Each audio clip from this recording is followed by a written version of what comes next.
Gemini, kamusta? I hope you're okay. So this is a special reading. Dito sa reading na to, aalamin natin ano yung dapat mong isurrender para matanggal yung mga blockages sa buhay mo. So ang pinaka-goal ko, intention ko dito sa aking reading ay makatulong sa inyo, Gemini, kung ano yung dapat mong malaman na dapat mong isurrender sa buhay mo para matanggal na yung mga blockages na yan.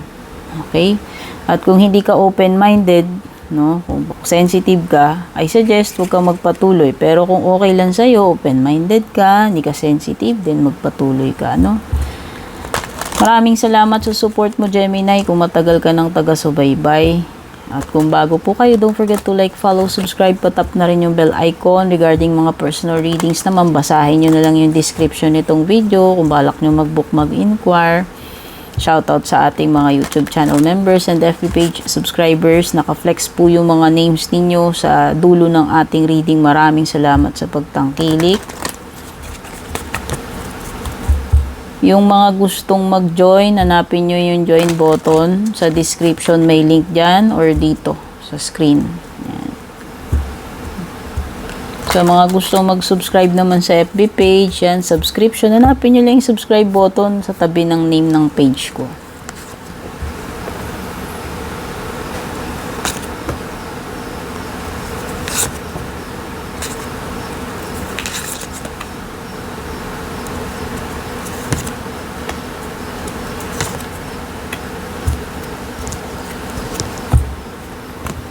Surrender worry, Gemini. Okay, alam ko, normal lang sa atin mag-worry.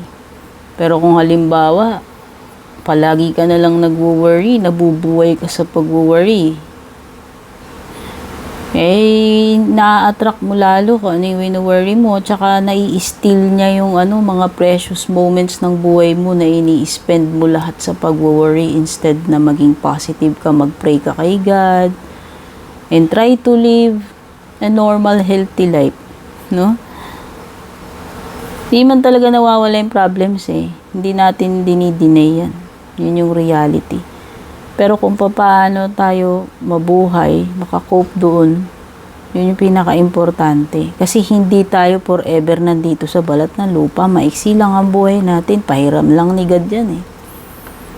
Okay? So, maaaring may mga ipinag-worry ka, pero make sure na huwag kang kainin netong pag-worry, nai-steal niya yung magagandang moments ng buhay mo, na nai-spend mo lahat, nauubos sa pag-worry. Make a commitment not to lead an anxiety-driven life. Too much worrying equals anxiety. No? So sabi ko nga, huwag kang magpakain dyan. Kapag umaangat itong mga worries na to, breathe in, breathe out. Imagine mo, ibini-breathe out mo sila, nire-release mo sa sistema mo yan. Focus on the power of your heart. Mag-focus ka sa sa faith in God. No, may mga bagay na hindi mo kaya, i-surrender mo kay God. Ibigay mo sa Kanya. No? Huwag mong gawing oxygen yung pag-worry. Mo yan. I-breathe out mo siya. Focus on the power of your heart and have faith that Spirit is guiding you always. Have faith that Spirit or God is guiding you always. No? Kasi totoo naman eh. Dahil kung hindi totoo yun, hindi ka makakasurvive sa araw-araw na buhay mo, Gemini. Okay? Surrender your attachment to results. Too much thinking sa kung ano yung kalalabasan, mangyayari, resulta. O yun din yung pinag-uugatan ng worry or anxiety. Masyado ka kagad fixated doon sa magiging resulta. Focus ka na lang muna kung paano mo gagawin. No? The formula for success is to do all you can to make things happen. Then let go of the results. Holding on too tightly to a desired outcome can sabotage. Kasi yung Masyado mong pagiging fixated doon sa magiging resulta, yun pa lalo yung nakakasabotahe doon sa pinaka-outcome. No? Bakit mo iniisip agad yung outcome? Gawin mo muna, di ba? Focus ka muna doon sa ginagawa mo. Kasi minsan nai-spoil sa natin, di ba? Sa kaka-anticipate natin doon sa resulta. Unnecessary na obsessing about the result or worrying about the result. Surrender your desire to control people. Controlling situations or controlling people dahil lang kasi meron kang specific na outcome you're obsessing with or fixated ka masyado doon. Kaya nga, minsan ganyan, nangyayari din na nakokontrol mo na rin yung ibang tao. Being over-controlling can sabotage relationships. Ito naman, kanina, nasasabotage niya yung magiging resulta, yung outcome, no?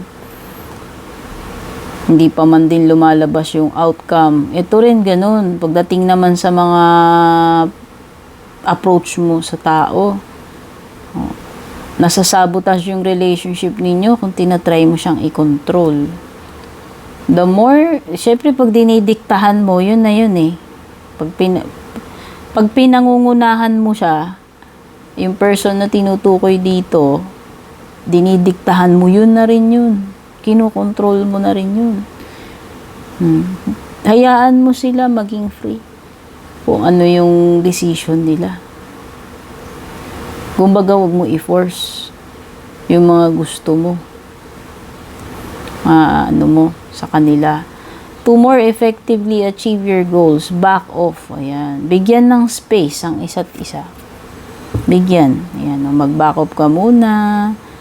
Mag-regroup. Bigyan mo yung situation ng breathing room or space. It's also a form of respect. Diba?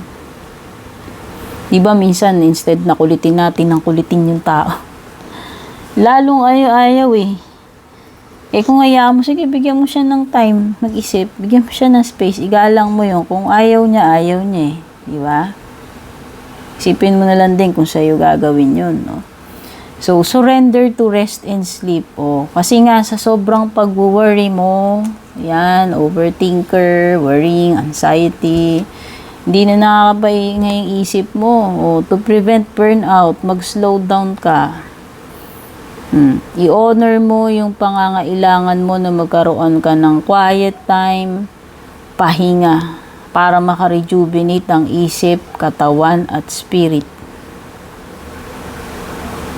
Kailangan talaga yun.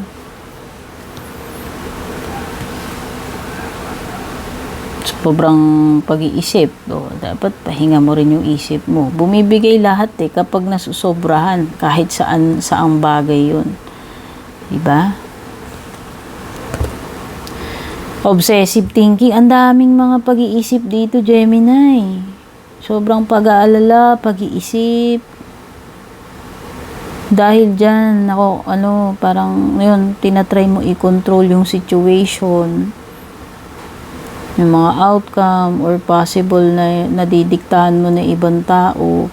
If you're obsessing about a person, sobrang pag-iisip, obsessive thinking sa isang situation o tao.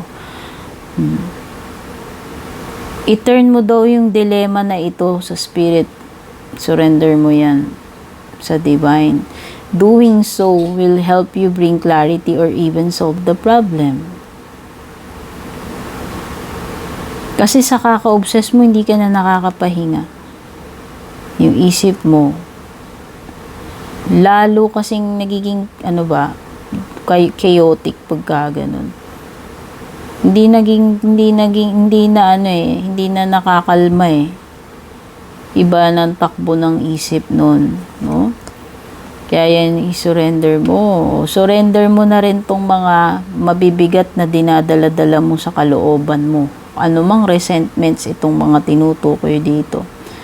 Ayan, the more na nag-hold on ka sa ganitong mga emotions, dinadalang mga sama ng loob, etc., baggages sa puso mo, Lalo kang nalalason. Ayan. Toxic yan eh. Diba?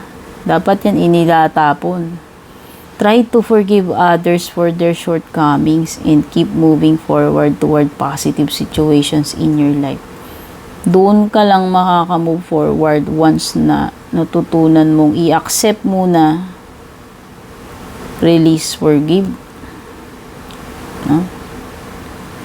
Doon kasi pagka natanggal yung mga galit na yan, sama ng loob sa puso, tingnan mo, mag-iiba kagad yung aura mo, yung feeling mo. Hindi ka laging drained, pagod. Magaan. Magiging magaan yung pakiramdam mo, and gagaan din. Susunod na to follow na yung paggaan ng buhay mo. Pag meron ka talagang kinikim-kim sa puso mo na mga negative emotions, hindi ka talaga alam mo yun, parang hindi maaliwalas ang buhay. Okay, ang goal ko dito is makatulong sa reading na to. Sana makatulong sa iyo to, Gemini. Don't forget to leave a comment, pa-like, follow na rin, pa-like, share yan, subscribe. Godspeed, babush.